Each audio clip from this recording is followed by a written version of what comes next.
Welcome to the slop farm. Enjoy the video.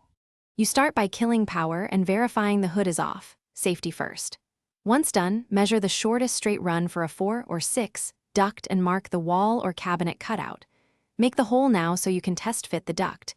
You want as few bends as possible because each elbow reduces airflow. While you work, keep the damper and support straps at hand.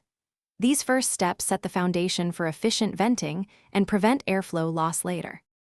Now route the duct along your planned path, making tight, smooth turns rather than sharp angles.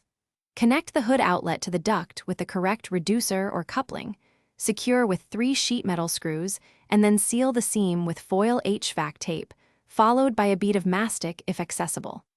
Support any long horizontal sections with straps every 4 to 5 feet to prevent sagging. Make sure the duct is unobstructed and sloped slightly toward the exterior if condensation is a concern. This maintains performance. Finish by mounting the exterior vent or grill with a backdraft damper and weatherproof flashing. Fasten and seal around the opening to keep rain and pests out. Restore power, set the hood to full speed, and verify strong, steady exhaust at the external outlet. Feel for leaks along seams and listen for rattles.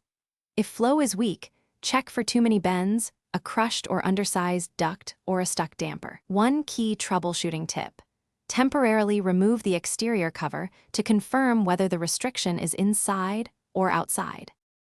Thanks for watching. Consider subscribing if we helped you today.